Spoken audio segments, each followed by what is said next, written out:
এরপরে প্রশ্ন হলো, এক মেয়ে তার স্বামীকে ডিভোর্স দিয়েছে, আমি সে মেয়েকে বিবাহ করেছি, অনেকে বলছে বিবাহ জায়েজ নাই, আমি তার সঠিক উত্তর জানতে চাই। কোন হিন্দু ব্যক্তি যদি আসসালামু আলাইকুম বলে তবে তার জবাব কি দেওয়া উচিত? নাপাকি অবস্থা মৃত ব্যক্তিকে ভুলবশত জড়িয়ে ধরে কান্না করলে এর করণীয়? বিবাহিত পুরুষ ও বিবাহিত নারী জেনার কাজে লিপ্ত হয়, গ্রামের বিচারে টাকা জরিমানা করা হয়, সেই টাকায় সসপ্যান কেনা হয়, সেগুলো ধর্মীয় অনুষ্ঠানে রান্নার কাজে ব্যবহার করা হয়, সেই সসপ্যান বা পাতিলের রান্না করা খাবার খেয়ে ইমামতি করলে সেই ইমামের পিছনে ইক্তেদা করা যাবে কিনা? এত দূরে নিয়ে ফেলছেন মাসআলা। এটা তো ওই মাসালার মতো হয়ে গেল যে কোনো লোক যদি খারাপ কাজে জড়িত হয়, সেই লোক যদি মারা যায়, তাকে যদি কবর দেয়া হয়, তার লাশ পচে সার হয়ে সেই সার দিয়ে যদি কোনো গাছ হয়, সেই গাছ যদি ফল ধরে, সেই গাছের ফল খাওয়া যাবে কিনা? এরকম মাসআলা বলে কে জিজ্ঞাসা করছে? তো এরকম না গুড়ায় গাড়ায় মাসআলা হয়ে গেল। আসলে আল্লাহ মাফ করুক, আমি এই প্রশ্নকারীকে বলতেছি না, বাকি অনেকে এরকম করে যে কোনো কারণে কোনো হুজুরের উপরে খেপা আছে, ইমাম সাহেবের বিরুদ্ধে একটু রাগ আছে, ওই রাগ ঝাল মিটার আর কোনো রাস্তা খুঁজে পায় না, এরকম ওই দূর থেকে আইনা হলে একটা মায়ের হুজুরে দেওয়া যায় কিনা। এটা অনেক সময় হয়, সবসময় হয় যে তা বলতেছি না, অনেক সময় হয়। এবার আসেন মূল মাসআলায় আসি। ভাইরা আমার, জেনা ব্যভিচার এগুলোতে যদি লিপ্ত হয় কেউ, তাহলে সেক্ষেত্রে তাদের জন্য কোনো অর্থদণ্ডের ব্যবস্থা ইসলাম রাখে নাই।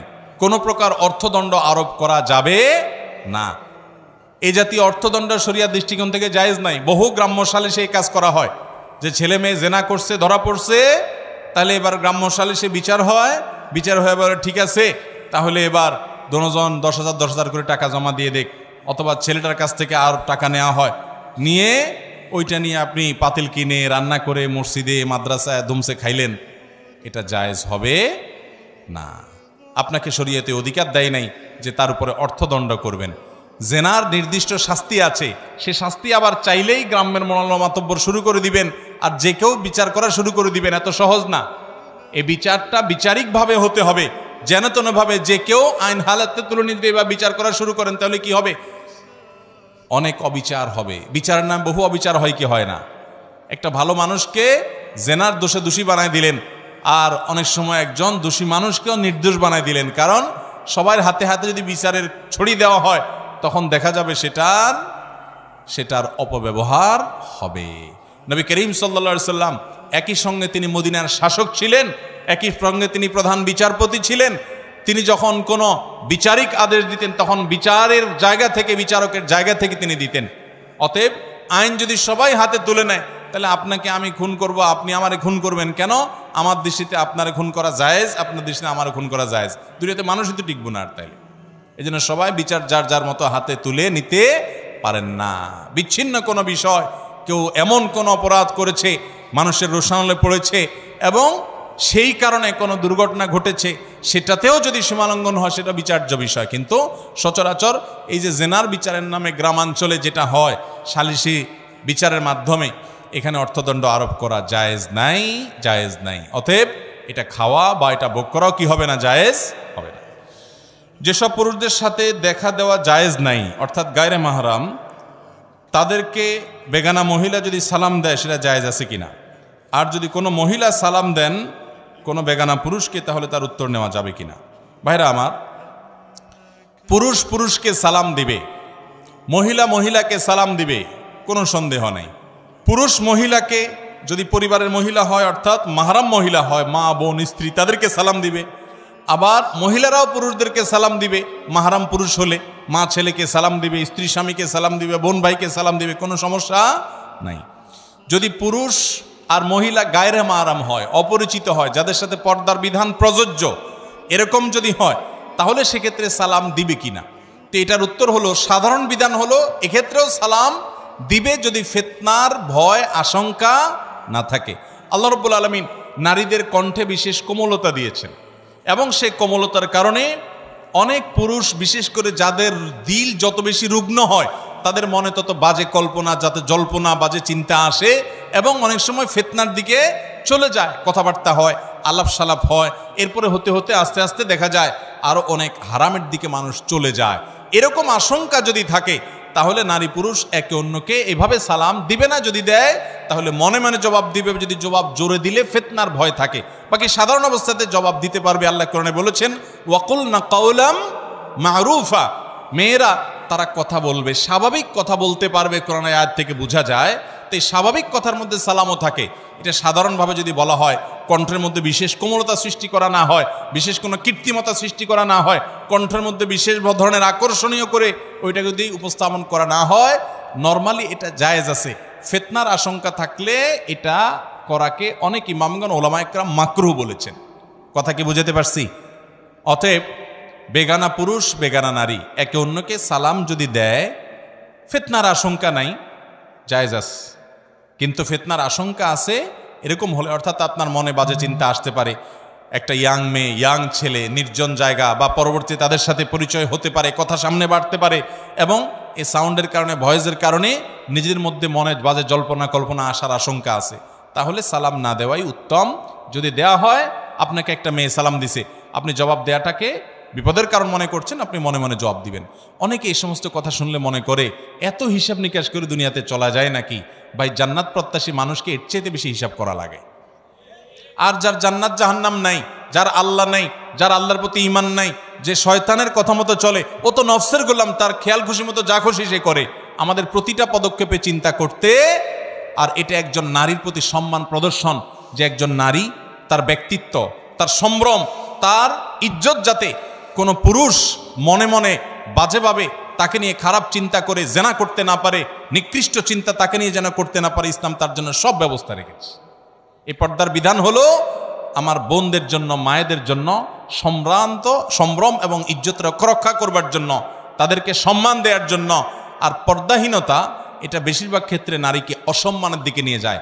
একজন খোলামেলা পোশাকে চলা নারীকে নিয়ে অজস্র মানুষ রাস্তাঘাটে তার দিকে তাকিয়ে তাকিয়ে, অনলাইনে অফলাইনে তাকে দেখে দেখে মনে মনে তার সাথে জেনা করে। এটা অস্বীকার করার কোনো সুযোগ আছে?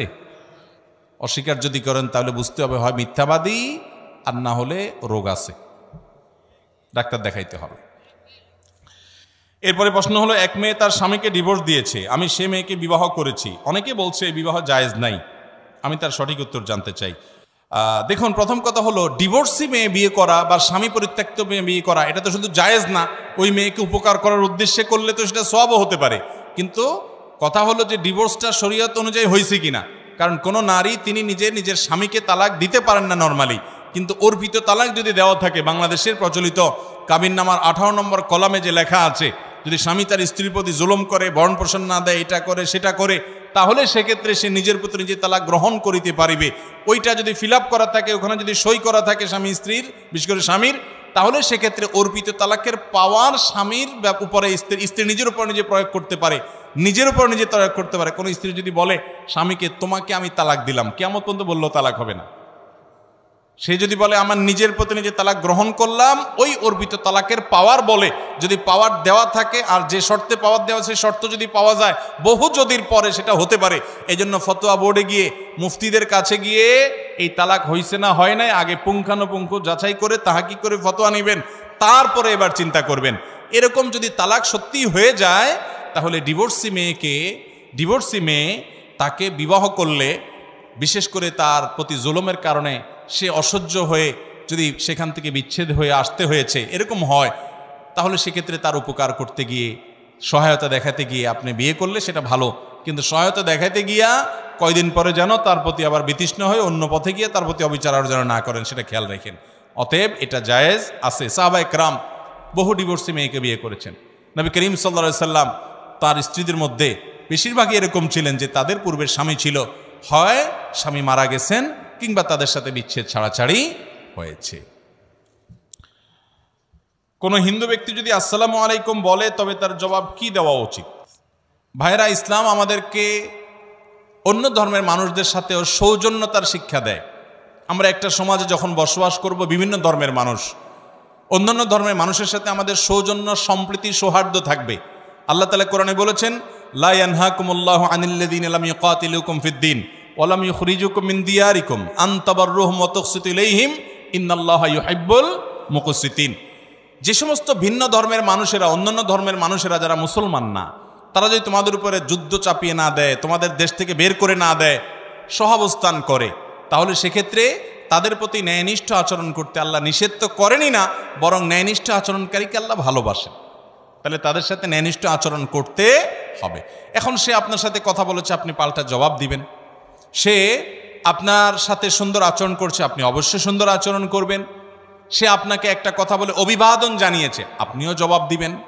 কিন্তু আসসালামু আলাইকুম ওয়া রাহমাতুল্লাহি ওয়া বারাকাতুহু, প্রথম কথা হলো যে সালাম এটা আল্লাহ তাআলার গুণবাচক নাম। যে আল্লাহর প্রতি বিশ্বাস করে না, গুণবাচক নামে বিশ্বাস করা তো অনেক পরের কথা, ঠিক না বে ঠিক? অতএব তিনি যদি আপনাকে আসসালামু আলাইকুম ওয়া রাহমাতুল্লাহ বলেন, আপনি সৌজন্যতার খাতিরে অবশ্যই জবাব বলবেন ওয়া আলাইকুম। কি বলবেন? ওয়া আলাইকুম। আর এছাড়া সাধারণ যে অভিবাদন, সেগুলো জানাতে কোনো সমস্যা নেই। যেমন সে আপনাকে গুড মর্নিং বলল, থ্যাংক ইউ বলল, আপনি ওয়েলকাম বললেন, আপনি স্বাগতম বললেন। এই জাতীয় যে আপনার সচরাচর যে সমস্ত অভিবাদনগুলো করা হয়, সেগুলো করাতে কোনো অসুবিধা নাই। তবে ইসলামের এই অভিবাদনটা, এটা যেহেতু ইমানের সাথে সংশ্লিষ্ট অনেকটা, অতএব এটা ইমানদারদের জন্য রিজার্ভ। যদি আল্লাহর প্রতি কারোর ইমান নাই, এরকম কেউ আপনাকে সালাম দিয়ে দেয়, আপনি অবশ্যই সৌজন্যতা তার প্রতি দেখিয়ে তাকে ওয়ালাইকুম বলে রিপ্লাই বা জবাব দিবেন। অনেকে আছে অফিসের বস অন্য ধর্মের অনুসারী, সালাম না দিলে খুব রাগ করে, চাকরি যাওয়ারও ভয় আছে। তাহলে এরকম বিপদ হলে আপনি সালাম লম্বা করে মারবেন, কোনো অসুবিধা নেই। কথা বুঝতে পারছেন? কয়দিন আগে সাতক্ষীরাতে বোধহয় কোনো আলেম এরকম কোনো মহিলাকে সালাম দেয় নাই, সম্ভবত তিনি অন্য ধর্মের অনুসারী ছিলেন। সেই মহিলা ওই আলেমকে অপমান পর্যন্ত করে ছাড়ছে। তো এরকম বহুত পাগল ছাগল, এরকম বহুত অশিক্ষিত অফিসারও এদেশে আছে, যে একজন মুসলমান তার ধর্মীয় দৃষ্টিকোণ থেকে, তার বিশ্বাসের জায়গা থেকে একটা কাজ তার করা না করার ব্যাপার থাকে। এটা নিয়ে আমার তো বলার কিছু নেই। অতএব এই সমস্ত মূর্খতা যেন আমরা না করি। তবে যেটা বলছিলাম, অন্য ধর্মাবলম্বী মানুষদের সাথে আমাদের সহাবস্থান, সুন্দর আচরণ, লেনদেন করা, হাওলাত দেওয়া, হাওলাত নেওয়া, তার কাছ থেকে আপনার সে কোনো উপঢৌকন দিলে হালাল হোসটা গ্রহণ করা, তাকে কোনোটা দেওয়া। নবী করিম সাল্লাল্লাহু আলাইহি ওয়াসাল্লাম অনেক অমুসলিমের বাসায় দাওয়াত খেয়েছেন, তাদেরকে খাইয়েছেন, তাদের অধীনে কাজ করা, তাদেরকে কর্মী হিসাবে নিয়োগ দেওয়া, এগুলো সবগুলো জায়েজ আছে। প্রতিবেশী হিসাবে অন্য ধর্মের অনুসারী হলেও তার প্রতি সদাচরণ করা, এগুলো সব করতে হবে। তবে আপনার অন্তরের অন্তঃস্থলে একেবারে অন্তরঙ্গ বন্ধুত্ব যেটাকে বলা হয়, সেটা আপনি আল্লাহর জন্য, আল্লাহর রাসূলের জন্য এবং আল্লাহর খাতিরেই শুধু নিবেদন করবেন। বাইরে আমার সময় অনেক হয়ে গেছে, আমার মনে হয় শেষ করি। আর অনেক প্রশ্নই তো আছে, দেখি আর দুইটা প্রশ্ন উত্তর দেই। সেটা তো বুঝলাম, কিন্তু আমাদের এশার নামাজ পড়া লাগবে, আরও আলোচক আছে, আর আমারও যেতে হবে। নাপাকি অবস্থা মৃত ব্যক্তিকে ভুলবশত জড়িয়ে ধরে কান্না করলে এর করণীয় কি?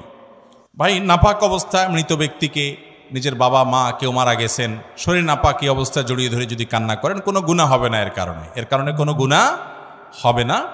তবে এটা ঠিক যে একজন মুসলমান গোসল ফরজ হয়ে গেলে যত দ্রুত তার সাথে সম্ভব গোসল করে ফেলা ভালো। বিশেষ করে পরবর্তী নামাজের আগে আগে তো অবশ্যই তাকে গোসল করতে হবে। কিন্তু অপবিত্র অবস্থায় যদি জড়ায় ধরে মৃত ব্যক্তিকে এবং কান্নাকাটি করে, অসুবিধা নাই। কান্নাকাটি করার সময় যেন সীমা লঙ্ঘন না হয়, জামা কাপড় ছেঁড়াছেড়ি না হয়, হাহুতাস না হয়, আষাঢ় পিছাড় না হয়, সেগুলো লক্ষ্য রাখতে হবে। কারণ মৃত ব্যক্তির জন্য আমরা কাঁদতে পারি, কিন্তু কাঁদতে কাঁদতে সীমা লঙ্ঘন করা যাবে। অনেক মুরব্বী আছেন, বুড়ি আছেন, বুড়া আছেন, নাতিটা মারা গেছে, ছেলেটা মারা গেছে, তো আক্ষেপ করে দুঃখ করে বলে আজরাইলের চোখ খাইছে, আর কাউকে দেখে নাই। এরকম পাগলামো মার্কা কথা অনেকে বলে কি বলে না, এগুলো সীমা লঙ্ঘন। ইমানদার আল্লাহর ফয়সালাকে মেনে নিবে, সন্তুষ্ট হবে। আল্লাহ রাব্বুল আলামিন আমাদেরকে বিপদে আপদে সবর করার তৌফিক দান করুন। আমাদের সবাইকে যেতে হবে, ইন্না লিল্লাহ, আমরা সবাই আল্লাহর, ওয়া ইন্না ইলাইহি রাজিউন। আর আমাদের সবাইকে যেতে হবে কার কাছে? আল্লাহর কাছে। কেউ আগে আর কেউ পারে। কষ্ট তো হবেই। নবী করিম সাল্লাল্লাহু আলাইহি সাল্লামের ছেলে যখন মারা গেছে, ওনার চোখ বেয়ে পানি পড়েছে। সাহাবা একরাম বলেন, ইয়া রাসূলুল্লাহ, আপনিও কাঁদেন? নবী সাল্লাল্লাহু আলাইহি সাল্লাম বলেছেন, হ্যাঁ, এটা তো বিরহের বেদনার কারণে কান্না আসবেই, এ কান্নাতে দোষের কিছু নাই। কিন্তু যখন জামা কাপড় ছিঁড়ে ফেলেন, আষাঢ় পিছাড় করেন, মারা যাওয়ার পরে চিল্লা চিল্লা কান্নাকাটি করেন, এটাকে মাতম বলা হয়। নবী করিম সাল্লাল্লাহু আলাইহি সাল্লাম বলেছেন, কিয়ামতের আগে জাহিল যুগের মানুষের কিছু গুনাহ অপরাধ ছিল, এগুলো আমার উম্মতের মধ্যে থাকবে। তার ভিতরে একটা হলো মাতম। লোক ভাড়া করে আনায় তারা কান্নাকাটি করতো, চিল্লাচিল্লি করতো। এটা হলো আল্লাহর বিরুদ্ধে একরকম বিদ্রোহের মতো ব্যাপার। আজকাল যেরকম ভাড়া করে আয় না, গান গাওয়ায় না, সে যুগে কেউ মারা গেলে 10 জন 20 জন 15 জন মহিলা ভাড়া করে আনতো। তাদের কাম কি? তাদের কাম হলো কান্দে কেটে দিয়ে যেত। আজকাল কিছু হুজুর ভাড়া আনে, হুজুর ভাড়া আনে না, বাপ মারা গেছে, মা মারা গেছে, হুজুর ভাড়া আনছে, হুজুর দোয়া করে কান্নাকাটি করে দিয়ে গেলে হুজুর যত বেশি কানতে পারে পয়সা তত বেশি পায়। আছে না নাই? হুজুর অবশ্যই দোয়া করবেন, কিন্তু অনেক এলাকায় আছে রেট ঠিক করে দেওয়া আছে, বিশেষ করে চিটাঙের দিকে আছে যে হুজুর মিলাদ করবেন, দোয়া করবেন, নর্মাল করে দিবেন 50 টাকা রেট, একটু ভালো করে করবেন, বেশি সময় নিয়ে করবেন 100 টাকা রেট, আর যদি একটু কানতে টানতে পারেন তাহলে 500 টাকা। তো মুর্দার জন্য এই সমস্ত তামাশার কান্নাকাটি কাজ হবে। আপনি আপনার বাবার জন্য চোখের পানি ফেলে দোয়া করবেন, আর মারা গেলে হাউতাস করবেন না, সবর করবেন। আল্লাহ রাব্বুল আলামিন এর জন্য আজর দিবেন, বিনিময় দিবেন। এটা আমার জন্য পরীক্ষা। আল্লাহ আমাদেরকে বুঝা এবং আমল করার তৌফিক দান করুন। ইমার্জেন্সি ব্যালেন্স গ্রহণের পর টাকা রিচার্জ করার পরে ওই কর্জের টাকা সহ আরো 2-1 টাকা বেশি কেটে নেওয়া হয়, এটা জায়েজ আছে কিনা? ভাইরা আমার, ইমার্জেন্সি ব্যালেন্স বিভিন্ন মোবাইল কোম্পানি থেকে নেওয়া যায়। 5 টাকা 10 টাকা যে ইমার্জেন্সি ব্যালেন্স নেওয়া হয়, আপনি পরবর্তীতে যখন রিচার্জ করবেন ওই রিচার্জের সময় সেই লোনের টাকা যেটা ইমার্জেন্সি ব্যালেন্স হিসাবে আপনাকে দেওয়া হলো সেটা কেটে রাখা হবে, সাথে 1-2 টাকা বা আরও কম বা বেশি কেটে নেওয়া হয়। এই টাকাটা কি সুদ হবে কিনা? তো এর উত্তর হলো যে না, এটা সুদ হবে না। এটা নিয়ে দেশের বরেণ্য ওলামা একরাম তাদের গবেষণার আলোকে ইতিমধ্যে অনেকেই ফতোয়া দিয়েছেন। মাওলানা মুফতি আব্দুল মালিক হাফিজাহুল্লাহ আরও অনেক ওলামা একরাম ইতিমধ্যে পরিষ্কারভাবে ফতোয়া দিয়েছেন যে এটা সুদ হিসাবে, অর্থাৎ আল কাউসার থেকে ফতোয়া দেওয়া হয়েছে এবং আর অনেকগুলো ফতোয়া বিভাগ থেকে ফতোয়া দেওয়া হয়েছে যে এটা সুদ হবে না। কেন সুদ হবে না? কারণ সুদের সংজ্ঞার মধ্যে এটা পড়ে না। এই ব্যালেন্সটা, এটা নিয়ে যদি আপনার কাছ থেকে অতিরিক্ত টাকা কাটা হয়, প্রথম কথা হলো এটা অনেক কোম্পানি কাটার সময় বলে যে এটা হলো আপনার প্রসেসিং ফি, অর্থাৎ আপনি যে লোন নিলেন সেটা আবার পরিশোধ করলেন, এটার জন্য পুরো জিনিসটা প্রসেস করা কোম্পানি যে করলো, হিসাব সংরক্ষণ করলো, অতএব এই প্রসেসিংয়ের জন্য এটার সাবমিট করলেন, আপনি এটা নিলেন, এ পুরো বিষয়ের জন্য এটা নেওয়া হয়। এক। দ্বিতীয়ত হলো, যদি এটা আপনাকে লোন দিয়ে নেওয়া হয় তাহলে কুল্লু কারদিন জাররা নাফআন ফাহুয়া রিবান, লোন দিয়ে লাভ নেওয়া এটা সুদ হয়, এটা তার মধ্যে পড়বে না। কারণ এখানে ব্যালেন্স যেটা নেওয়া হয়েছে এটা আসলে না টাকা পয়সা, পণ্য, ব্যবহারযোগ্য, বিক্রিযোগ্য এরকম কোনো জিনিসের মধ্যে এটা পড়ে না। যার কারণে এখানে 2-1 টাকা বা যেটাই হোক কোম্পানি যে নিয়ে থাকে সেটা সুদ হিসাবে বিবেচিত হবে না, বরং সেটা জায়েজ হবে ইনশাআল্লাহ। এরপরে প্রশ্ন হলো, আমাদের দেশের চাকরিজীবী মানুষ কোনো কারণে মাসে যদি কয়েকদিন ছুটি নেয়, মাস শেষে পুরো বেতন যদি নেয় তাহলে কি সেটাকে হারাম হবে? অবশ্যই হারাম হবে। আপনি চাকরি করেন, 30 দিন চাকরি করার বিনিময়ে আপনার বেতন 30,000 টাকা হওয়ার কথা। আপনি 2 দিন আসেন নাই অফিসে, ফাঁকি দিছেন, অ্যাকাউন্টসে যে আছে অথবা আপনার মানব সম্পদ বিভাগ বা এই জাতীয় দায়িত্বে যারা আছেন তাদের সাথে আপনার লিঙ্কটিং ভালো আছে, বলছে অসুবিধা নেই, আপনি সই করে দিয়েন, পরে এসে একসাথে আপনি এসে সই করে দিলেন, মানে ফাঁকি ঝুঁকি মেরে দিলেন, তাহলে ওই 2 দিনের টাকা যে 2,000 টাকা নিলেন আপনি, এটা আপনার জন্য হালাল হবে না, সেটা হবে হারাম। কারণ আপনি পরিশ্রম দেওয়া ছাড়াই মিশামিশি কোম্পানি থেকে বা সরকার থেকে ওই টাকাটা গ্রহণ করেছেন। বহু লোক আমরা এরকম আছি যে দিনকে দিন অফিসে যাওয়ার খবর নাই, একসাথে সই মেরে দিয়ে তারপরে টাকা উঠে নিচ্ছি। আছে না নাই? ভাইরা আমার, এটা হালাল হবে না, হারাম হবে, হারাম হবে। অনেকে আমরা এই হারাম কাজটার সাথে বিভিন্নভাবে জড়িত। সরকারি অফিসে যাবেন, বহু লোক পাবেন এরকম, দিনকে দিন উনি নাই।